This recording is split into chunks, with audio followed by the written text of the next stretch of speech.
আল্লাহ কারুনকে এত সম্পদ দিলেন, এত সম্পদ দিলেন।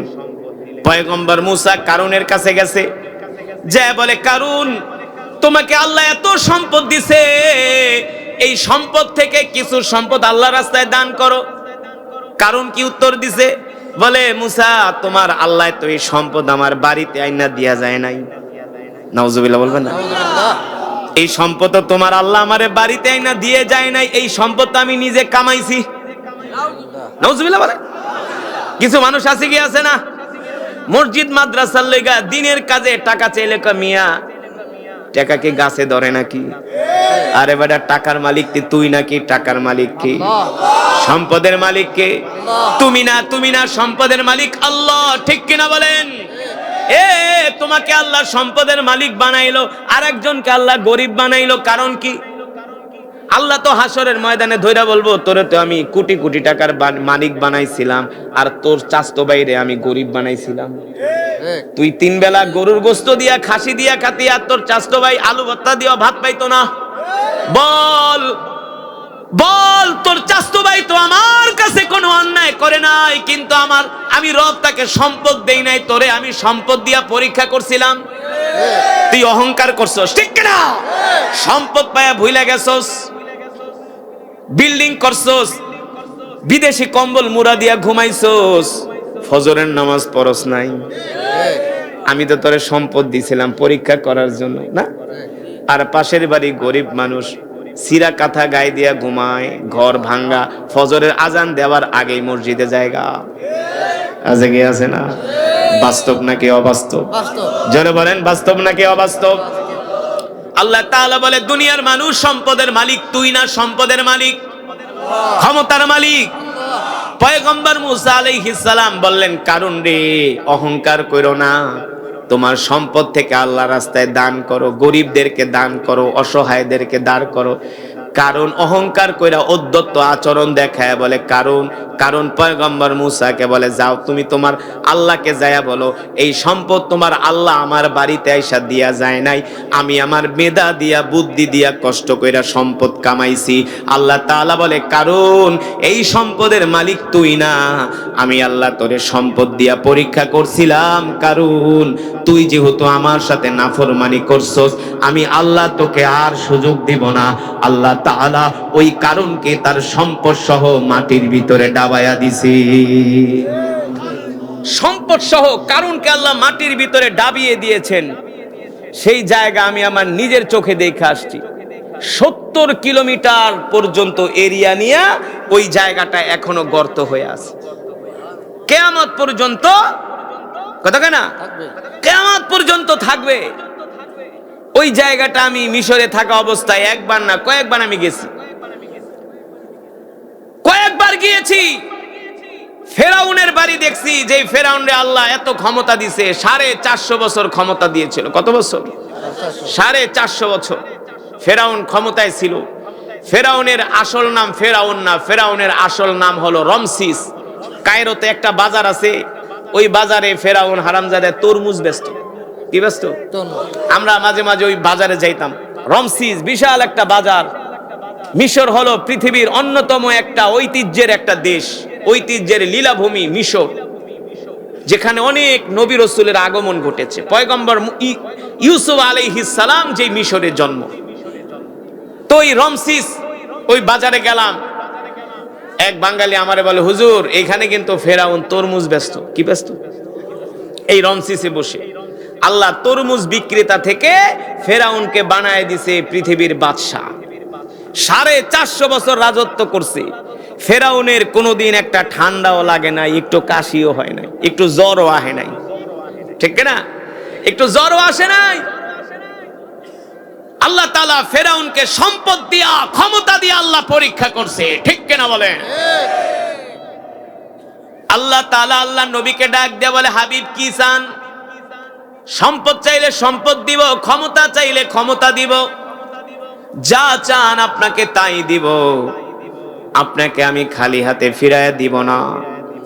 আল্লাহর নবী বলেন, আয় আল্লাহ তাআলা, আমি আপনার কাছে আমি আমার নিজের জন্য কিছু চাইতে আসি নাই, আমি আমার পরিবারের জন্য চাইতে আসি নাই, আমি আমার নিজের জন্য, পরিবারের জন্য, আমি আমার আত্মীয় স্বজনের জন্য চাইতে আসি নাই। আল্লাহ তাআলা বলে, হাবিব তাহলে আপনি আমার কাছে কি চান বলেন। হাদিস শরীফে আসছে, আল্লাহর নবী বলেন, আসআলুকা উম্মতি, আসআলুকা উম্মতি, আপনি আমার এতিম উম্মত গুলোরে মাফ কইরা দেন। আল্লাহ তাআলা বলে, জান আপনার উম্মতরে মাফ কইরা দিলাম।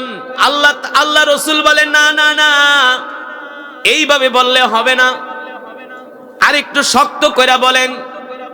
আল্লাহ তাআলা বুঝতে পারলেন তার হাবিব এখনো খুশি, তার মুখে এখনো হাসি ফোটে নাই। এবার আল্লাহ তাআলা ডাক দিয়ে বলে, হাবিব আপনি হাসরের ময়দানে, আমি আল্লাহ যখন হাসরের মাঠ কায়েম করব, আমি আল্লাহ হাসরের ময়দানে আপনার চেহারার দিকে তাকায় থাকব।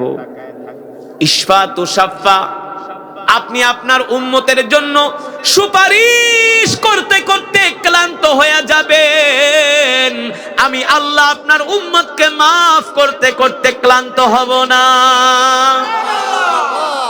আমি আপনার চেহারার দিকে তাকায় থাকব যতক্ষণ পর্যন্ত আপনার চেহারার মধ্যে হাসি না ফুটবে, ততক্ষণ পর্যন্ত আমি আল্লাহ আপনার উম্মতকে মাফ করতেই থাকব। জোরে বলেন সুবহানাল্লাহ। ততক্ষণ পর্যন্ত আমি রব আপনার উম্মতকে মাফ করতেই থাকবো। আল্লাহ রাসূল বলেন, না এটাও হবে না। নবী আপনি আর কি চান? আপনি আপনার উম্মতের জন্য কেন এত পাগল? এত পাগল কেন আপনি আপনার উম্মতের জন্য? এবার আল্লাহ তাআলা ডাক দিয়া বলে, হাবিব জান জান, আমি আপনাকে আশ্বস্ত করলাম, আপনার অনুমতি ছাড়া আপনার একটা উম্মতকেও আমি জাহান্নামে দিব না। আল্লাহু আকবার। আপনার অনুমতি নিয়ে আমি জাহান্নামে দিব, এর আগে একটা উম্মতকেও জাহান্নামে দিব না। আল্লাহ রাসূলের চেহারার মধ্যে হাসি ফুটছে। ও মুসলমান, আল্লাহর নবী আমাদেরকে এত ভালোবাসেন, কত ভালোবাসেন। হাদিস শরীফের মধ্যে আসছে, আল্লাহ রাসূল একদিন নামাজ পড়ে মসজিদ থেকে বাড়িতে আসছে। আম্মা জান আয়েশা রাদিয়াল্লাহু তাআলা আনহা তাকায় দেখেন আল্লাহ রাসূলের মুখে মুস্কি হাসি। কি হাসি? মুস্কি হাসি। মানুষের মুখে মুস্কি হাসি থাকার মানে হলো তার মন ভালো। পুরুষের মুখে যখন হাসি থাকে তখন বুঝতে হবে পুরুষের মন ভালো, আর যখন মুখ বেজার থাকে তখন বুঝতে হবে মেজাজ খারাপ। না, অনেক মহিলারা কিন্তু পুরুষের চেহারা দেখলেই বুঝতে পারে। যদি দেখে চেহারায় হাসি নাই, গম্ভীর, তাহলে কোনো কিছু আবদার করে না। আর যখন দেখে আজকে পুরুষ খুব হাসি খুশি, তখন মহিলারা আইসা পাশে বৈশা কয়, শোনেন একটা কথাকে রাগ করেন না। তখন পুরুষ হাসি দিয়া বলে, বলো কি বলবা বলো। ঠিক আম্মা জান আয়েশা রাদিয়াল্লাহু তাআলা আনহা বলেন, একদিন আমি দেখলাম আল্লাহ রাসূলের মন ভালো, আল্লাহ রাসূল মুস্কি মুস্কি হাসতেছে। আমি বুঝতে পারলাম আজকে আল্লাহ রাসূলের মন খুব ভালো। আমি যে আল্লাহ রাসূলের পাশে বসলাম, পাশে বসার পরে আম্মা জান আয়েশা রাদিয়াল্লাহু তাআলা আনহা বলেন, ওগো আল্লাহর নবী, আমার কাছে মনে হয় আজকে আপনার মন ভালো। আল্লাহ রাসূল বলে, আয়েশা আজকে আমার মন ভালো, খুব আমার মন ভালো। কারণ আল্লাহ নবী তো সব সময়, আল্লাহ রাসূল তো সব সময় পেরেশানিতে থাকতেন। আল্লাহ রাসূল সব সময় কান্না করতেন, কারণ মক্কার কাফেররা জাহান্নামে চলে যাচ্ছে। সবাই তো তার আত্মীয় স্বজন, আত্মীয় স্বজন জাহান্নামে যাবে, এটা আল্লাহ রাসূল মানতে পারতেন না। সব সময় আল্লাহ রাসূল পেরেশানিতে থাকতেন। সব সময় আল্লাহ রাসূল আমাদের জন্য দোয়া করতেন। সব সময় আল্লাহ রাসূল সেজদা দিয়া উম্মতি উম্মতি বলে দোয়া করতেন। আল্লাহ রাসূল খুব অল্প সময়ে হাসতেন। আল্লাহ রাসূলের জীবদ্দশায় কোনোদিন আল্লাহ নবী দাঁত বের করে হাসে নাই, শুধু মুস্কি হাসতেন যখন হাসতো আল্লাহ রাসূল। এতেই সাহাবীরা বুঝতে পারতো আল্লাহ রাসূলের মন ভালো। আম্মা জান আয়েশা রাদিয়াল্লাহু তাআলা আনহা আল্লাহ রাসূলের পাশে এসে বলেন, ওগো আল্লাহর নবী, আজকে আমার কাছে মনে হয় আপনার মন ভালো।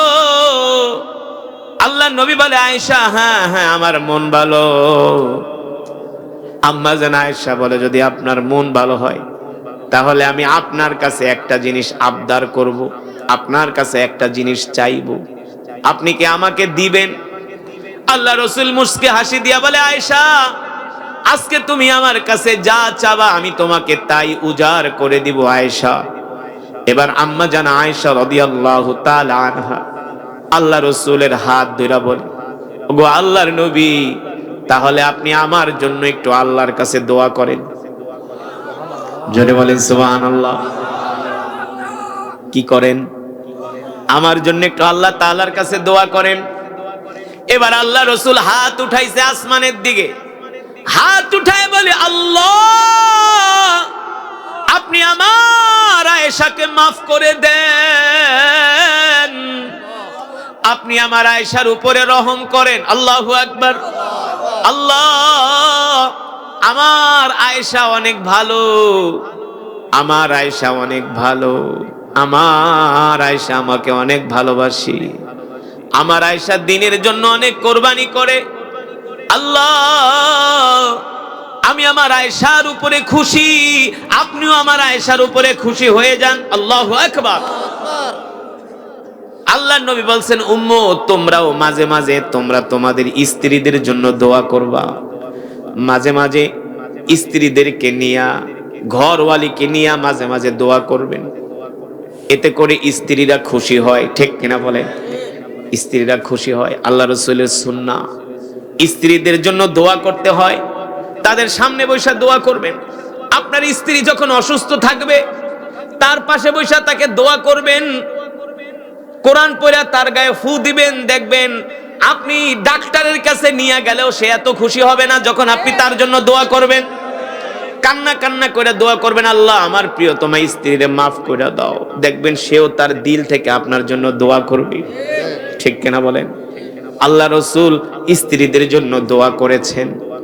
আল্লাহ রাসূল বলে, আল্লাহ আমার আয়েশাকে আপনি মাফ করে দেন, আমার আয়েশাকে জান্নাত দিয়া দেন, আমার আয়েশার আমলগুলো আপনি কবুল করে নেন। আল্লাহু আকবার। এই দোয়া শোনার পরে আম্মা জান আয়েশা এত খুশি হয়ে গেছে, আম্মা জান আয়েশা এত খুশি হয়ে গেছে। এই দোয়া শোনার পরে আম্মা জান আয়েশা হাসতে হাসতে আল্লাহ রাসূলের কোল মোবারকে বসে পড়ছে। জোরে বলেন সুবহানাল্লাহ। আম্মা জান হাসতে হাসতে, আম্মা জান এত জ্ঞানী ছিলেন, আমাদের আম্মা জান সবচেয়ে বড় মুহাদ্দিস ছিলেন আমাদের আম্মা জান। আম্মা জানের চেয়ে এত হাদিস কোন সাহাবীও মুখস্থ করতে পারে নাই। আল্লাহু আকবার। আমাদের আম্মা জান এত জ্ঞানী ছিলেন। আল্লাহ তাআলা কোরআনুল কারীমের মধ্যে বলছেন, আন-নাবিয়্যু আওলা বিল মুমিনিনা মিন আনফুসিহিম ওয়া আজওয়াজুহু উম্মাহাতুহুম। আল্লাহ তাআলা কোরআনের মধ্যে বলে, এ দুনিয়ার মানুষ, আমি আল্লাহ তোমাদেরকে যেই নবী দিয়েছি এই নবী হলো তোমাদের পিতা। সুবহানাল্লাহ বলেন। আল্লাহ রাসূল কিন্তু আমাদের রূহানি পিতা, জানেন না? আল্লাহ নবী কিন্তু আমাদের রূহানি পিতা, আর আম্মা জানরা হলো আমাদের রূহানি মাতা।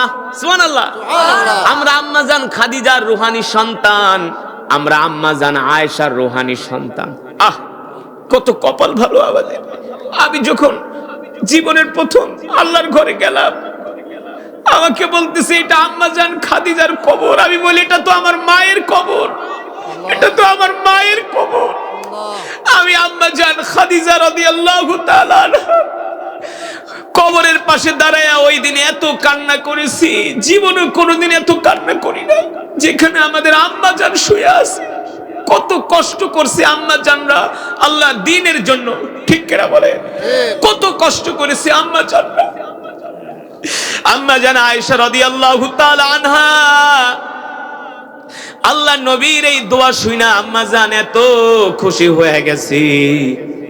খুশির চোটে আম্মা জান হাসতে হাসতে আল্লাহ রাসূলের কোল মোবারকে শুয়ে পড়ছে, বসে পড়ছে। আল্লাহ রাসূল আম্মা জানের হাত ধরে বলে, আয়েশা, আমি যে তোমার জন্য দোয়া করলাম, তুমি কি খুশি হয়েছো? আম্মা জান বলো, গো আল্লাহর নবী, আজকে আমি এত খুশি হয়েছি, জীবনেও কোনোদিন আমি এত খুশি হই নাই। আল্লাহু আকবার। আপনি আমার জন্য যে দোয়া করছেন, আপনার দোয়া শুনে আমার কলিজা ঠান্ডা হয়ে গেছে, আমার মন ভইরা গেছে। আল্লাহর নবী বলে, আয়েশা রে, এই দোয়া তো আমি তোমার জন্য আজকে তোমার সামনে একবার করলাম। এ আয়েশা, তুমি জানো না আমি আমার এই উম্মতের জন্য দৈনিক 5 বার আল্লাহর কাছে দোয়া করি। আল্লাহু আকবার। তোমার জন্য তো দোয়া করলাম একবার, আর আমি আমার এতিম উম্মতের জন্য দৈনিক দোয়া করি 5 বার। জোরে বলেন আল্লাহু আকবার।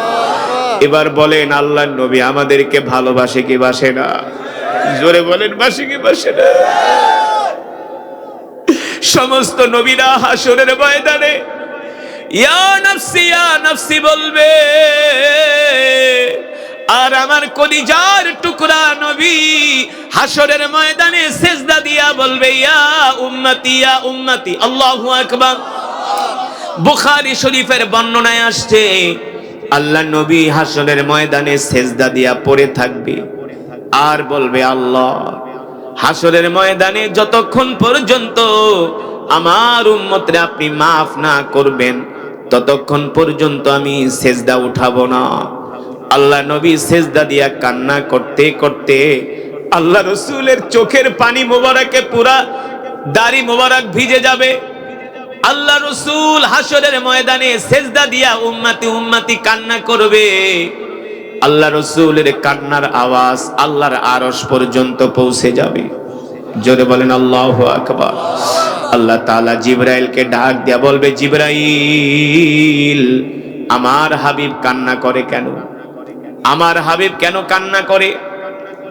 জিবরাইল আলাইহিস সালাম বলে, আল্লাহ, আপনার হাবিব আপনার উম্মতের তার উম্মতের জন্য কান্না করে। আল্লাহ তাআলা ডাক দিয়া বলবে, জিবরাইল, যাও যাও, আমার হাবিবকে বলো তার সিজদা উঠাইতে। এবার জিবরাইল আলাইহিস সালাম আল্লাহ রাসূলের কাছে এসে বলবে, ইয়া মুহাম্মদ, ইয়া মুহাম্মদ, ইরফা রাসাক ইশফা তুশাফা।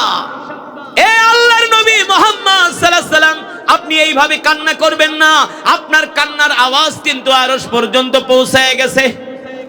আল্লাহ তাআলা আপনার কান্না সইতে পারে না, আপনি আপনার সিজদা উঠান, আপনি কি চান কি চান?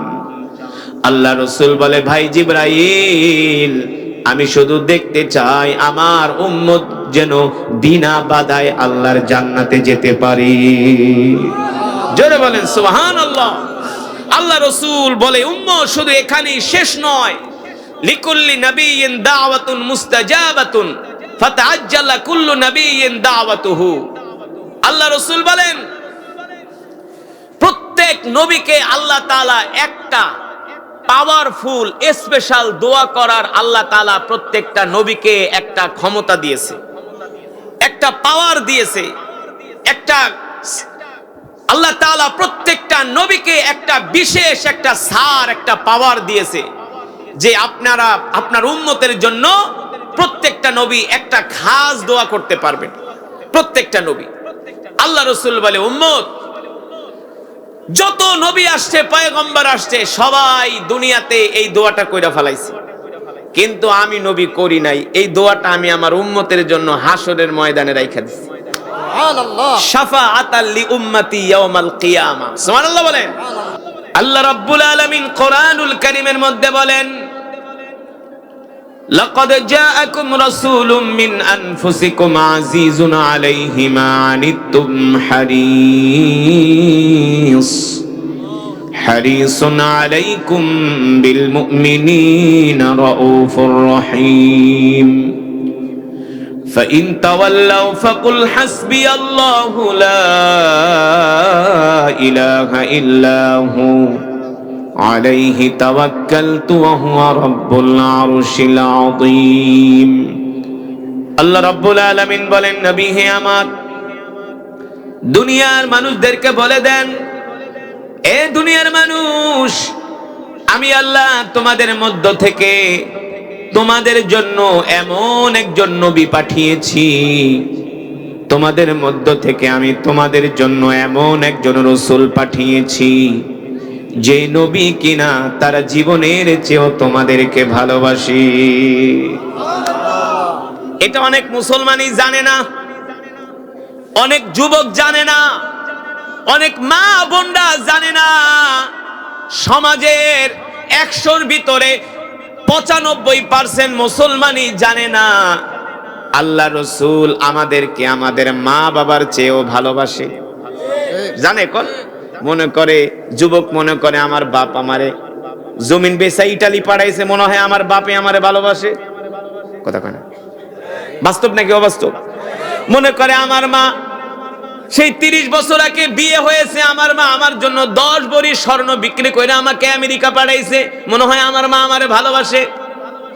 হ্যাঁ, তোমার মা তোমাকে ভালোবাসে যুবক, তোমার বাবাও তোমাকে ভালোবাসে, কিন্তু তুমি জানো না তোমার মায়ের চেয়ে, তোমার বাবার চেয়েও তোমার কলিজার টুকরা নবী তোমাকে ভালোবাসি।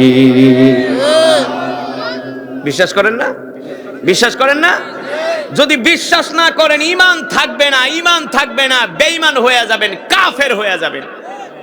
যদি আপনি বিশ্বাস না করেন যে আল্লাহ রসুল আমাকে তার জীবনের চেয়েও ভালোবাসে, এই কথা যদি আপনার ভিতরে কোনো সন্দেহ হয়, কি হয়? যদি সন্দেহ হয় যে না, কি নবীকে আমার এত ভালোবাসে নাকি, এই সন্দেহ যদি আপনার হয়, তাহলে আপনার ঈমান থাকবে না। আল্লাহ নবী যে আমাদেরকে তার জীবনের চেয়েও ভালোবাসেন বলেছেন কে? জোরে বলেন কে? এই যে আমি যে আয়াত পড়লাম, এই আয়াত তো কোরআনের আয়াত, ঠিক কিনা বলেন? দেখবেন কত হুজুররা এই আয়াত দিয়া মিলাদ পড়ে। লাকাদ জাআকুম রাসূলুম মিন আনফুসিকুম আজিজুন আলাইহি মা আনিতুম হারিসুন আলাইকুম বিল মুমিনিনা রাউফুর রহিম। আল্লাহু আকবার। আল্লাহ রাব্বুল আলামিন বলেন, এ দুনিয়ার মানুষ, তোমাদের নবী তোমাদেরকে তার জীবনের চেয়েও ভালোবাসে। শুধু জীবনের চেয়েও ভালোবাসে না, তোমাদের নবী তার পরিবারের চেয়েও তোমাদেরকে ভালোবাসে। আম্মা জান আয়েশার চেয়েও আল্লাহর নবী আমাদেরকে ভালোবাসি। আম্মা জান খাদিজার চেয়েও আল্লাহর নবী আমাদের ভালোবাসি। হযরত ফাতেমা রাদিয়াল্লাহু তাআলা আনহার চেয়েও আল্লাহর নবী উম্মতকে ভালোবাসে। সুবহানাল্লাহ বলবেন না? কেমন ভালোবাসে একটা উদাহরণ দিব। আমার বয়ান শুনতে হইলে মনোযোগ দিয়া শুনতে হবে। মনোযোগ দিয়া বয়ান না শুনলে রসুলের প্রেম দিলের ভিতরে আসবে না। আর তোমার দিলে যদি আল্লাহ রসুলের প্রেম ভালোবাসা না থাকে, তাহলে তুমি গরু খাওয়া মুসলমান ছাড়া আর কিছুই না। কলিজার টুকরা নবীর নাম শোনার পরে যদি তোমার কলিজা নবীর জন্য কাঁদে, তাহলে বুঝতে হবে তোমার ঈমান আছে, তোমার ঈমানের পাওয়ার আছে, ঠিক কিনা বলেন? যার অন্তরে যত বেশি নবী প্রেম, সে তত বড় ঈমানদার। বুঝেন নাই? যার অন্তরে যত বেশি নবীর প্রেম, সে তত বড় আশিকে রাসূল। নবীর নাম শুনলে যদি তোমার ভিতরে কোনো অনুভূতি না জাগে, তাহলে বুঝতে হবে তোমার মধ্যে সমস্যা আছে, ঠিক কিনা বলেন? কিন্তু আমরা দেখেছি আমাদের যারা ওস্তাদ ছিলেন, আকাবের ছিলেন, মুরব্বী ছিলেন, তাদের সামনে নবীজির নাত গাইলে তারা শুধু কান্না করত। আমাদের ওস্তাদে মুহতারাম আল্লামা শাহ আহমদ শফি রহমতুল্লাহ আলাইহি, নাম শুনছেন? নাম শুনেন নাই? আল্লামা শাহ আহমদ শফি রহমতুল্লাহি আলাইহি, আমার আজও মনে আছে, তিনি আমাকে হাটহাজারী মাদ্রাসায় দাওয়াত দিয়ে নিয়ে গিয়েছিলেন।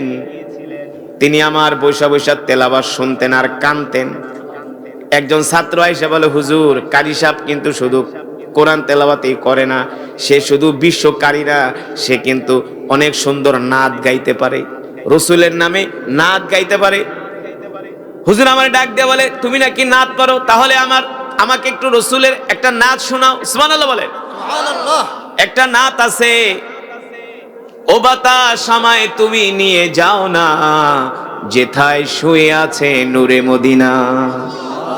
ও বাতাস আমায় তুমি নিয়ে যাও না, যেথায় শুয়ে আছে নূরে মদিনা। সবাই, ও বাতাস আমায় তুমি নিয়ে যাও না, যেথায় শুয়ে আছে নূরে মদিনা। যে ফুলের সুবাসে মন টিকে না, যে ফুলের সুবাসে মন টিকে না, যেথায় শুয়ে আছে নূরে মদিনা, যেথায় শুয়ে আছে নূরে মদিনা। ও বাতাস আমায় তুমি নিয়ে যাও না, যেথায় শুয়ে আছে নূরে মদিনা। আল্লাহু আকবার। আমি খেয়াল করলাম, আমি নাত গাইতেছি রসুলের প্রেমে, আর আল্লামা শাহ আহমদ শফি রহমতুল্লাহি আলাইহির চোখ দিয়া ঝরঝর করে পানি পড়তেছে। আমাদের আকাবের, আমাদের ওস্তাদরা এমনই ছিলেন, তারা আল্লাহ রসুলের জন্য সব সময় তাদের দিল কান্ত, ঠিক কিনা বলেন? আল্লামা শাহ আহমদ শফি বলেছিলেন, আল্লাহ যদি আমারে বাঁচায় রাখে, আমার জীবনের শেষ ইচ্ছা হলো আমি বাংলার জমিন থেকে কাদিয়ানীদেরকে অমুসলিম ঘোষণা করেই ছাড়ব। এটা ছিলেন আল্লামা শাহ আহমদ শফির জীবনের শেষ ইচ্ছা। তারা আল্লাহর নবীকে জীবন দিয়া ভালোবাসতেন, ঠিক কিনা বলেন? আমাদের আকাবের, আমাদের মুরব্বীরা আল্লাহর নবীর কত বড় আশেক ছিল, কত বড় পাগল ছিল, রসুলের জন্য তারা কত দিওয়ানা ছিল। ইমামে রব্বানী হযরত রশিদ আহমদ গঙ্গোহী রহমাতুল্লাহি আলাইহি, তিনি ছিলেন আল্লাহ রসুলের একজন আশেক। ইমামে রব্বানী রশিদ আহমদ গঙ্গোহী রহমাতুল্লাহি আলাইহিকে একজন লোক হজ করে এসে তাকে বললেন, হুজুর আমি আপনার জন্য একটা রুমাল এনেছি, রুমাল, এই রুমালটা আমি মদিনা শরীফ থেকে আনছি, এটা আপনাকে হাদিয়া দিলাম। হজ করে আসছে, হুজুরকে একটা রুমাল হাদিয়া দিছে, বলে এই রুমালটা আমি মদিনা শরীফ থেকে আনছি। এই কথাগুলো আপনাদের বুঝানোর উদ্দেশ্য হলো আল্লাহ রসুলের প্রেম কাকে বলে, আল্লাহ নবীর প্রতি ভালোবাসা কাকে বলে। আপনি যদি আপনার জীবনের চেয়েও, পরিবারের চেয়েও, আপনার সম্পদের চেয়েও, আপনার দলের চেয়েও, নেতার চেয়ে, নেত্রীর চেয়ে, মার্কার চেয়ে, সব কিছুর চেয়ে যদি আল্লাহ নবীকে ভালোবাসতে না পারেন, তাহলে কিন্তু আপনি আল্লাহর নবীর প্রিয় উম্মত হতে পারবেন না। আর আল্লাহ রসুলের প্রিয় উম্মত না হলে জান্নাতে যেতে পারবেন না। আল্লাহর নবী হাসরের ময়দানে আপনার জন্য সুপারিশও করবে না, করবে না। আল্লাহ রসুল বলে, আমি তো তোরে ভালোবাসি, তুই তো আমারে ভালোবাসস নাই, কথা কর। এই কারণে আপনাদেরকে বোঝানোর উদ্দেশ্য হলো, মুসলমান আল্লাহ নবীকে কেন ভালোবাসতে হবে, এটা ঈমানের সাথে সম্পর্ক, ঠিক কিনা বলেন?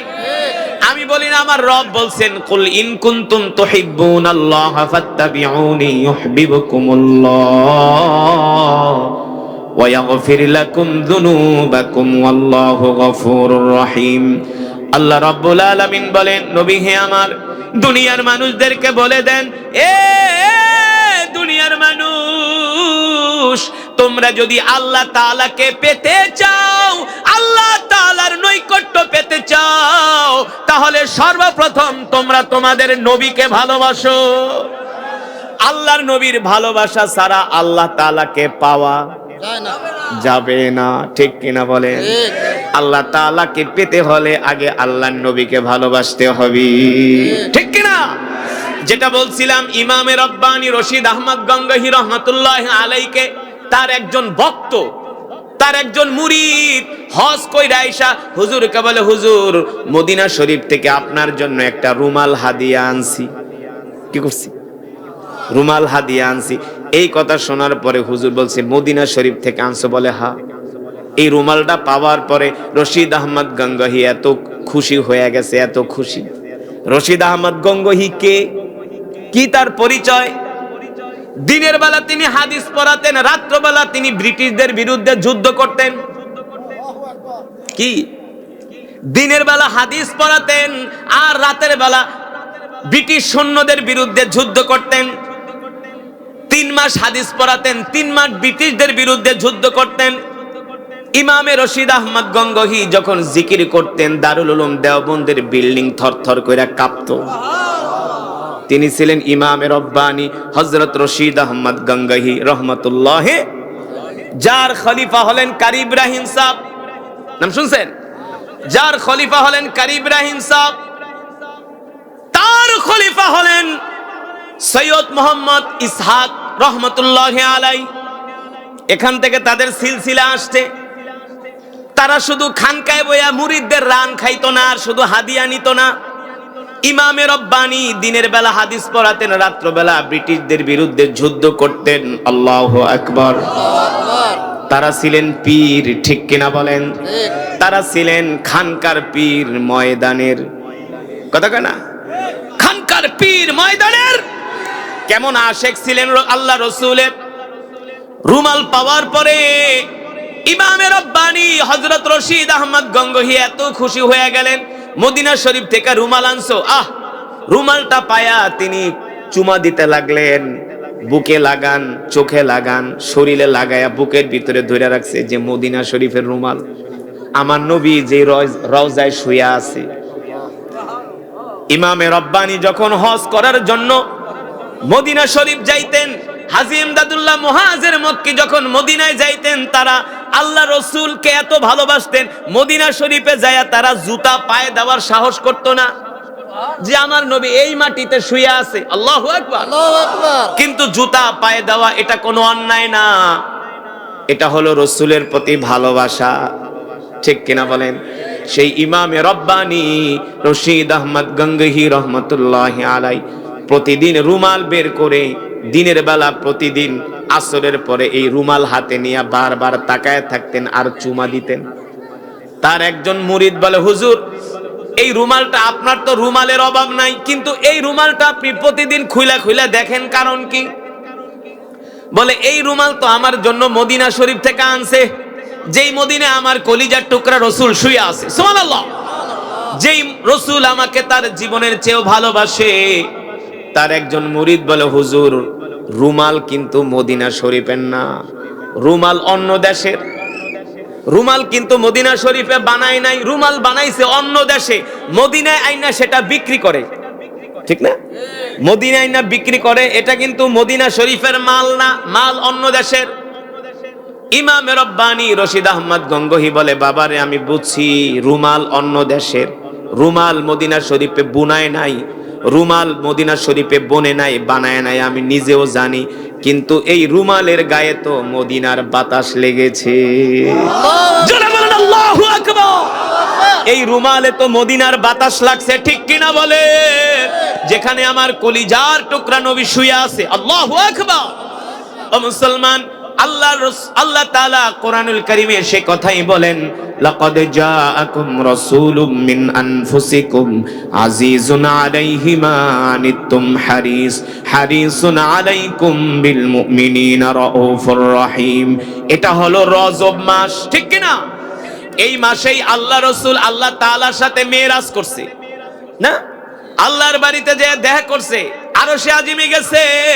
সুবহানাল্লাযী আসরা বিআবদিহি লাইলাম মিনাল মাসজিদিল হারাম লাইলাম মিনাল মাসজিদিল হারাম ইলাল মাসজিদিল আকসাল্লাযী বারাকনা হাওলাহু লিনুরিয়াহু মিন আয়াতিনা ইন্নাহু হুয়াস সামিউল বাসীর। আল্লাহ তাআলা তার প্রিয় হাবিব, প্রিয় বন্ধুকে ডাক দিয়া, দাওয়াত দিয়া, আল্লাহ তাআলা তার প্রিয় হাবিবকে দাওয়াত দিয়ে এই দুনিয়ার জমিন থেকে নিয়ে গেলেন আল্লাহ তাআলার বাড়ি আরশে আজিমে। কোথায়? জোরে বলেন কোথায়? আল্লাহ তাআলা আরশে আজিমে তার হাবিবকে নিয়ে গেলেন। যেই নবীকে সৃষ্টি না করলে আল্লাহ তাআলা তামাম পৃথিবী কিছুই সৃষ্টি হতো না, সেই নবীকে নিয়ে গেলেন আরশে আজিমে। এবার আল্লাহ রসুল আরশে আজিমে যাওয়ার পরে আল্লাহ তাআলা ডাক দিয়া বলে, হাবিব আপনি আমার বাড়িতে আসছেন, এখানে আপনি আর আমি ছাড়া তৃতীয় কেউ নাই। শুধু আপনি আর আমি। আল্লাহ তাআলা তার হাবিবকে সামনাসামনি বসিয়েছেন, সুবহানাল্লাহ বলেন। আল্লাহ তাআলা সামনাসামনি তার হাবিবকে বসিয়েছেন, বৈশা বলে, হাবিব আপনি আমার বাড়িতে আসছেন, আমি তো হলাম এমন রব, তাবারাকাল্লাযী বিয়াদিহিল মুলকু ওয়া হুয়া আলা কুল্লি শাইইন কাদির। এই মুলকের মালিক আমি আল্লাহ। কে? জোরে বলেন। আল্লাহ তাআলা বলে, হাবিব এই মুলকের মালিক আমি আল্লাহ, এই রাজত্বের মালিক আমি আল্লাহ, একচ্ছত্র ক্ষমতার মালিক আমি আল্লাহ। আমার নির্দেশে সূর্য উদিত হয়, আমার নির্দেশে সূর্য অস্তে যায়, আমার নির্দেশে বাতাস প্রবাহিত হয়, ঠিক কিনা বলেন? আমার নির্দেশে বাতাস বন্ধ হয়ে যায়। হাবিব আপনি মহাপরাক্রমশালী, বিশাল এই সাম্রাজ্যের মালিক, আপনি আপনার হাবিব, আপনি আপনার বন্ধুর বাড়িতে আসছেন, ঠিক না? আপনি আপনার বন্ধুর বাড়িতে আসছেন, আজকে আপনি যা চাবেন আমি আল্লাহ আপনাকে তাই দিব। জোরে বলেন সুবহানাল্লাহ। আপনাদের সুবহানাল্লাহর আওয়াজ হইতেছে না? আরো ইশক দিয়া বলতে হবে, আরো মহব্বতের সাথে বলতে হবে, ঠিক কিনা বলেন? আল্লাহ তাআলা বলতেছে, হাবিব আপনি আমার বাড়িতে আসছেন, আর সব কিছুর মালিক যারা বলেন, পৃথিবীর কোন রাজা বাদশা বলতে পারবে না সারা পৃথিবীর মালিক আমি, কিন্তু আমার রব হলো সারা পৃথিবীর মালিক। বিশাল এই সাম্রাজ্যের মালিক কে? একচ্ছত্র ক্ষমতার মালিক কে? আল্লাহু আকবার। সেই রব আমার নবীকে ডাক দিয়ে বলে, হাবিব আমার বাড়িতে আসছেন, এখানে আপনি আর আমি ছাড়া তৃতীয় কোনো পারসন, শুধু আপনি আর আমি, আপনি আমার সামনে বসছেন। আপনি বলেন আপনি কি চান, আপনি বলেন আপনি কি চান। আপনি যদি চান আপনার জন্য আমি উহুদ পাহাড়কে স্বর্ণে পরিণত করে দিব, ঠিক কিনা? আপনি যদি চান সারা পৃথিবীর ক্ষমতা আপনার হাতে উঠায় দিব, আপনি যদি চান সারা পৃথিবীর সম্পদের মালিক আমি আল্লাহ আপনাকে বানায় দিব। সুবহানাল্লাহ বলবেন না? আপনি যা চাইবেন আপনাকে তাই দেওয়া হবে। আল্লাহর হাবিব ডাক দিয়া বলে, আল্লাহ আপনার বাড়িতে আমি বেড়াইতে আসছি, আমি আমার নিজের জন্য কিছু চাইতে আসি নাই, আমি আমার খাদিজার জন্য কিছু চাইতে আসি নাই, আমি আমার আয়েশার জন্য কিছু চাইতে আসি নাই, আমি আমার ফাতেমার জন্য কিছু চাইতে আসি নাই। আল্লাহ তাআলা ডাক দিয়ে বলে, হাবিব তাহলে আপনি কি চান, কি চান? এবার আল্লাহ রাসূল বলেন, আমি আপনার কাছে চাইতে আসছি উম্মতি উম্মতি উম্মতি, আপনি আমার উম্মত গুলোকে মাফ কইরা দেন। আমার উম্মতের গুনার কারণে বনি ইসরাইলদের মতো, আমার উম্মতের নাফরমানির কারণে বনি ইসরাইলদের মতো আপনি আমার উম্মতকে দুনিয়াতে শাস্তি দিয়েন না। যেমন করে আপনি পয়গম্বর মুসা আলাইহিস সালামের কওমদেরকে গুনাহ করার কারণে, নাফরমানি করার কারণে দুনিয়াতে তাদেরকে শাস্তি দিয়েছেন, ঠিক না? তাদের ভাতের ভিতরে রক্ত দিয়া দিয়েছেন, মাথায় উকুন দিয়া দিয়েছেন, এমন শাস্তি আমার উম্মতকে দিয়েন না। আমার উম্মতকে বানর বানায়া দিয়েন না, ঠিক কিনা বলেন? আমার উম্মতকে কুকুর বানায়া দিয়েন না। দুনিয়ার জমিনে আমার উম্মতকে আযাব আর গজব দিয়া ধ্বংস করে দিয়েন না। ও মুসলমান, আমরা যেই মিথ্যা কথা বলি, আল্লাহর সাথে যেই নাফরমানি করি, ৬০-৭০ বছর হয়ে গেছে, ঠিক মতো নামাজ পড়লেন না, রোজা রাখলেন না, সারাদিন খান বিড়ি, কোন মিথ্যা কথা, দেহে বাংলা সিনেমা, এক ওয়াক্ত নামাজও পড়ে না, এমন মুসলমান আছে কি আছে না?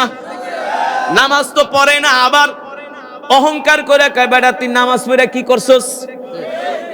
এই যে তুমি অহংকার করতেছো, আল্লাহর নবী যদি দোয়া না করতো, আল্লাহ তোমারে সাথে সাথে গজব দিয়া ধ্বংস করে দিত। আল্লাহ তোমারে কারুনের মতো মাটির নিচে ডাবায়া দিত, কারুনের মতো। আল্লাহ কারুনকে সম্পদ দিয়েছিলেন, ইন্না কারুনা মিন কওমি মূসা ফাবাগা আলাইহিম। আল্লাহ তাআলা কারুনকে এত সম্পদ দিয়েছিলেন। আমরা যখন মিশরে পড়াশোনা করতাম, মিশরে হলো কারুনের বাড়ি। কোথায়? মিশরে, কায়রো থেকে প্রায় ৮০০ কিলোমিটার। আমরা সেই কারুনের বাড়ি দেখতে গেছিলাম। যে আল্লাহ কারুনকে এত সম্পদ দিয়েছিল, এত সম্পদ। কারুনের গোডাউনের চাবি রাখার জন্য 70টা উটের কাফেলা লাগতো। এবার বোঝেন ওর সম্পদ কত ছিল। আর তুমি মিয়া কয় টাকার মালিক, কয় পয়সার মালিক হইছো? ওই ডোনাল্ড ট্রাম্প আর কয় টাকার মালিক? সৌদির বাদশা মোহাম্মদ বিন সালমান আর কয় টাকার মালিক? কারুনের ধারে কাছেও কিয়ামতের আগ পর্যন্ত যাইতে পারবো না।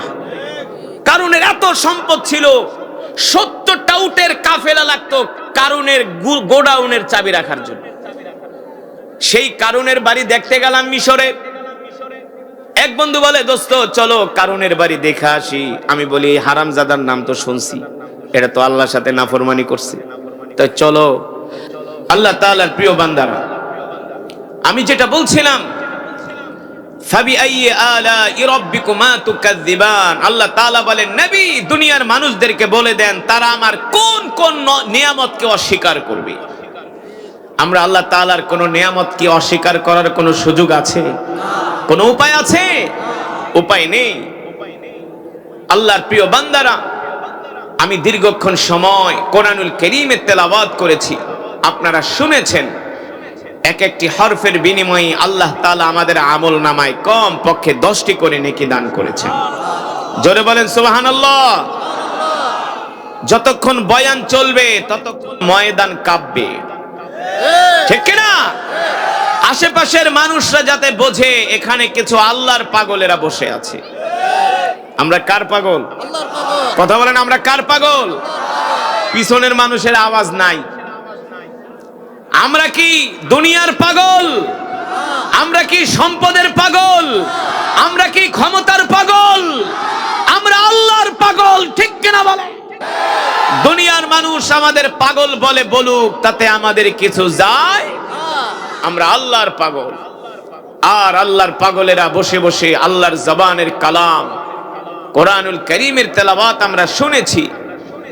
এক একটি হরফের বিনিময়ে আল্লাহ তাআলা আমাদের আমল নামায় কম পক্ষে 10টি করে নেকি দান করেছেন। শুধু এখানে শেষ নয়, এই মাহফিলে আমরা যারা এসেছি আল্লাহ তাআলা আমাদের এক একজনের আমল নামায় কম পক্ষে 1 খতম করে কোরআনুল কারীমের সওয়াব দান করেছেন। আমরা এক একজন এক এক খতম করে কোরআনুল কারীমের সওয়াব পেয়েছি। এক একজন এক এক খতম, সবাই মিলে এক খতম না, এক একজন এক এক খতম। কিভাবে বলেন তো? বলতে পারবেন? আমি এই কারণে হাত উঠাইছিলাম যে আমি সূরাতুল ইখলাস 3 বার পড়েছি। কয়বার? যে আপনারা আমার সাথে পড়েন, বৈশা বৈশা দুনিয়ার চিন্তা করেন না, বাদাম খায়েন না, খালি হুজুরের চেহারা আর হুজুরের কণ্ঠ কেমন, হুজুরের সাইজ কেমন এটা দেখেন না, একটু পড়েন মনে মনে। কোরআন শরীফ তো ধইরাও দেখেন না জীবনে। কথা কন? এমনও মুসলমান আছে জীবনও কোনোদিন কোরআন ধইরা দেখে না, 1 পৃষ্ঠা কোরআনও বছরে 1 দিন পড়ে না। আছে কি আছে না? এই যে কোরআনের মাহফিলে আসছেন, কোরআন তেলাওয়াত শুনতেছেন, তাও তো মাহফিলে আসার কারণে একটু কোরআন শুনতেছেন, ঠিক কিনা বলেন? সুযোগ করে দিয়েছেন কে? আল্লাহ। এতে করে আপনারা খুশি নাকি বেজার? মাহফিলে আসছেন, আপনাদের সময় লস হয়েছে, কষ্ট হয়েছে? আরে দুনিয়ার পিছনে তো আমরা সারা জীবনে সময় দেই, ঠিক কিনা বলেন? না হয় বছরে 10, 15, 20 দিন একটু ওয়াজ মাহফিলে সময় দিলেন, এর চেয়ে তো আর বেশি না, এর চেয়ে আর বেশি না। আপনারা তো কোরআনের মাহফিলে আসছেন, আপনাদের কেউ বাধা দেয় নাই, আপনাদের কেউ মারবেও না, ধরবেও না, মামলাও দিবে না। কিন্তু আল্লাহ রসুলের সাহাবীরা এই কোরআন শোনার কারণে রসুলের সাহাবীদেরকে কাফেররা নির্যাতন করত, অকাথ্য নির্যাতন করত। আল্লাহর বান্দারা, শাফাআতাল লি উম্মতি ইয়াউমাল কিয়ামা, আমি আমার উম্মতের জন্য এই দোয়াটা রাইখা দিছি, এই দোয়াটা আমি হাসরের ময়দানে করব, যাতে আল্লাহ এই দোয়ার উসিলায় আমার উম্মতকে মাফ করে দেয়। সুবহানাল্লাহ। জোরে বলেন সুবহানাল্লাহ। সেই নবীর উম্মত আমরা, খুশি নাকি বেজার? জোরে বলেন খুশি নাকি বেজার? শুধু মুখে মুখে রসুলের আশেক দাবি করলে হবে না, রসুলের সুন্নত মানতে হবে। কথা কন, কি মানতে হবে? সুন্নত মানতে হবে। সুন্নত কি? মান আহাব্বা সুন্নতি ফাকাদ আহাব্বানি ওয়া মান আহাব্বানি কানা মাই ফিল জান্নাহ। আল্লাহ রাসূল বলে, উম্মত তোমরা যদি দুনিয়ার জমিনে আমার সুন্নতগুলো মানো, আমার সুন্নতগুলো জিন্দা করো, আমার সুন্নতগুলো যদি তোমরা অনুসরণ করো, তোমাদের ঘরে, তোমাদের পরিবারে, তোমাদের রাষ্ট্রে, তোমাদের সমাজে, তোমাদের অফিসে, তোমাদের ব্যবসার মধ্যে, তোমাদের কাজ কারবারের মধ্যে, প্রত্যেকটা কদমে কদমে যদি উম্মত তোমরা আমার সুন্নত গুলো জিন্দা করো, আমার সুন্নত গুলো মেনে চলো, আমি নবী তোমাদেরকে হাত ধরে ধরে আল্লাহর জান্নাতে প্রবেশ করাবো। সুবহানাল্লাহ। তাহলে আসেন, আল্লাহ রসুলের সুন্নত কি আমাদের জানার দরকার আছে কি আছে না? আছে।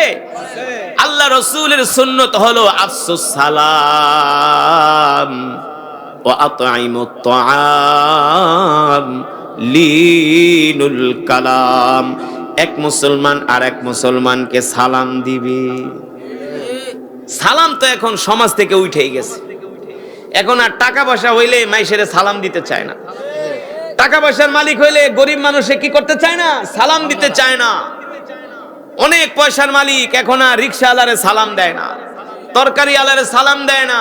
পয়সার মালিক হয়ে গেছে, বিদেশে থেকে এখন আর চাচারে দাম দেয় না। কথা কন, আত্মীয় স্বজনরে গণায় ধরে না। আছে কি আছে না? না। আল্লাহ রাসূল বলছে উম্মত এক মুসলমান আর এক মুসলমানকে সালাম দিবা। হাদিস শরীফে আসছে, কোন মুসলমান যদি দৈনিক 20 জন মুসলমানকে সালাম দেয়, কয়জন? 20 জন। 20 জন। আল্লাহ রাসূল বলছে তার ইন্তেকালের পরে আল্লাহ তাকে বিনা হিসাবে জান্নাত দিয়ে দিবে। সুবহানাল্লাহ। কয়জন? 20 জন। সত্যি করে বলেন, এমনও মানুষ আছে 20 জন কি 2 জন লোকেরও সালাম দেয় না। ঠিক। হ্যাঁ, সালাম দেয় না, হাইটা চলে যায়, সালাম দেয় না। আবার কিছু কপাল পোড়া মূর্খ আছে, অহংকারী আছে, ছোট লোক, অশিক্ষিত, সালাম দিলে সালামের উত্তর নেয় না, বাপ ধরে বয়া থাকে। আছে না? একটু টাকা পয়সার মালিক হয়েছে, একটু নেতা না, একটু মাতবাড়ি হদ্দারি করে, সালাম দিলে উত্তর নেয় না, মনে মনে না। আপনাকে যখন কোন মুসলমান সালাম দিবে, এটা আপনার জন্য হাদিয়া। আপনি মুস্কে হাসি দিয়া সালামের উত্তর নিবেন, ঠিক না? ওয়ালাইকুম, আপনাকে যখন সালাম দিবে আসসালামু আলাইকুম, আপনি উত্তর দিবেন ওয়া আলাইকুমুস সালাম ওয়া রাহমাতুল্লাহ। বাবা তুমি কেমন আছো? মিয়া, মানুষের মন জয় করতে অর্থ লাগে না, খাওয়ান লাগে না, আল্লাহ রাসূলের সুন্নত দিয়েই মন জয় করা যায়, ঠিক না? আমি কক্সবাজারে একটা মাহফিলে যাই, কক্সবাজারে একটা মাহফিলে যাই প্রতি বছর। ওখানের একটা চেয়ারম্যান আছে, 25 বছর ধরে চেয়ারম্যানি করে। কত বছর? 25 বছর ধরে চেয়ারম্যানি করে। আমি জীবনে যেই কয়বার গেলাম দেখি জামা ছিঁড়া, হাতে একটা বাটন মোবাইল, গড়ে হইলো মনে হয় এলাকার গুলো কাঙ্গালি ফাঙ্গালি। আমি গই মিয়া, মাইকে পোস্টারে লেখা আপনি প্রধান অতিথি, প্রতি বছর আহি আপনি বক্তৃতা দেন, আপনি জামা ছিঁড়া, হাতে বাটন মোবাইল, আপনি আবার চেয়ারম্যান হন কিভাবে? চেয়ারম্যান হইতে তো টাকা লাগে, লাগে না? টাকা লাগে, তারপরে চেয়ারম্যান হন কিভাবে? এলাকার মানুষকে হুজুর, হ্যার চেয়ারম্যান হওয়ার কিছু কৌশল আছে। কি কৌশল? হ্যার কিছু ভালো গুণ আছে। কি ভালো গুণ? হ্যাঁ গরিব মানুষ, মানুষের চাউল চুরি করে না, কম্বল চুরি করে না, এই রিলিফের কার্ড চুরি করে না। তারপর তার আরেকটা গুণ হইলো, সে যারে দেখে মুসলমান তারে আগে সালাম দেয়। আরেকটা গুণ হইলো, কারো বাপ কারো দাদা যদি মারা যায় সবার আগে এসে হে কবরে নামায়, লাশ ধরে কি করে? কবরে নামায়। হ্যাঁ, নিজের হাত দিয়া গোসল করায়। এই মিয়া, আপনার বাপের যদি চেয়ারম্যান যদি নিজের হাত দিয়া গোসল দিয়া কবরে দাফন করে, ভোটটা কি আপনি অন্য কেউ দিবেন? দিবেন না। জীবন গেলে গাও না, আপনি লাগলে তার জন্য জীবন দিয়া দিবেন, কথা কন। আর হে জেরে দে হ্যারি সালাম দেখে হুজুর, তার চেয়ারম্যান হওয়ার কিছু কৌশল আছে। আমি বলি এগুলো তো আল্লাহ রাসূলের সুন্নাহ। আল্লাহ রাসূলের কি সুন্নাত। আপনি যদি আপনার শত্রুকেও, যে আপনার জম শত্রু, ওরেও যদি আপনি 1 সপ্তাহ 10 দিন টানা সালাম দেন, 20 দিন, দেখবেন এই সালামের কারণে লোকটার আমি এত ক্ষতি করি তাও তো সে আমারে সালাম দেয়, শত্রু বন্ধুতে পরিণত হয়ে যাবে, ঠিক না? আমি মালয়েশিয়ায় গিয়েছি প্রোগ্রামে, তো একটা বাংলাদেশি, সম্ভবত কুমিল্লা বাড়ি, আয়েশাকে হুজুর আমার বউ আমার কথা শোনে না। কেন শোনে না? হুজুর আমার বউ আমারে পাত্তাও দেয় না। কেন? আমার বউ খুব রাগী মানুষ, খুব জিদি মানুষ, একটার উপরে কথা কওয়া যায় না। আমি কই শোনো, তুমি এখন থেকে ফোন দিয়ে আগে তোমার বউরে সালাম দিবা, আগে সালাম দিবা, আগে সালাম দাও। না সালাম তো দেই না। হুজুর বউরে সালাম দেবো, এটা একটা পেস্টিজে লাগে না? ফোন দিয়ে কয়, কিরে কেমন আছিস? ফোন ধরস না কা? কেন ফোন ধরস না? কই যাস? তো বোর লাগে যদি আপনি এমন ব্যবহার করেন, এত গো তোর ফোন ধরুম, সামনে থাকলেও ইচ্ছা করে ফোন কেটে দিব, ফোন বন্ধ করে রাখবো, চার্জ নাই, ঠিক না? বউরে ধমক মানে, ফোন ধরস না কা? কি করস? আমি বলি না, তোমার স্ত্রীর কি সালাম দেখো? দূর হুজুর, স্ত্রীর সালাম দিয়ে একটা শরম করে না? আমি কই না, সালাম দিবা, এমন থেকে ফোন দিয়া সালাম দিবা। তো একদিন, 2 দিন, 3 দিন এমন সালাম দিতেছে। পরে আমি আবার পরের বছর মালয়েশিয়া গেছি। তো মালয়েশিয়ার কুয়ালালামপুরে একটা মসজিদ আছে, মসজিদে কোতায়রা, এখানে বেশিরভাগ বাঙালিরা নামাজ পড়ে। তো এখানে আমার প্রোগ্রাম, ওই আবার আসছে, আমি প্রতি বছরই যাই। তো আসার পরে আমাকে, কি খবর তোমার বোর? তা আমার মুচকি হাসি দিয়ে আমার হাতে 200 রিঙ্গিত মালয়েশিয়ার আমার হাতে দিছে। হুজুর এটা আপনার হাদিয়া দিলাম। আমাকে কে? হুজুর আপনি আমার যে উপকার করছেন। আমাকে কি হয়েছে? হুজুর আমার বউরে আমি 3-4 দিন, 1 সপ্তাহ 10 দিন সালাম দেওয়ার পরে আমার বউ কয়, তুমি মানুষ না ফেরেশতা? তুমি এত সুন্দর ব্যবহার কই থেকে শিখলা? তুমি আমারে সালাম দাও, তোমার এত সুন্দর ব্যবহার কে শিখাইলো? হ্যাঁ, হুজুর বিশ্বাস করেন আমার বউ এত খুশি হয়ে গেছে, তুমি যে আমারে সালাম দাও, এই সালাম শুনে আমার খুব ভালো লাগে, খুব ভালো লাগে। এই কারণে স্ত্রীদেরকে কি করবেন? সালাম দিবেন। সিলেটে ওয়াজ করছিলাম, যদি 20 জন লোককে সালাম দেন, বিনা হিসাবে আল্লাহ মরণের পরে জান্নাত দিয়া দিও, মৃত্যুর পরে। তখন এক সিলেটে একা, হুজুর আমি সালাম দিলেই তো জান্নাতে যাবো গা, ঠিক না? আমাকে হ্যাঁ। আমি কে দিগায়, তোর কথার ভিতরে ভেজাল আছে, সালাম দিলে জান্নাতে যাবি গা মানে? হুজুর তাহলে তোর নামাজ টামাজ তো পড়া লাগবো না। আমি কই এইসব বাদ দাও, আগে নামাজ, আগে কি হ্যাঁ মনে করছে হুজুর নামাজ টামাজ পড়া লাগবো না, সারাদিন বিড়ি টানবো সালাম দিব, তাহলে তুমি জান্নাতে যাবে, এত সোজা না, আগে নামাজ পড়তে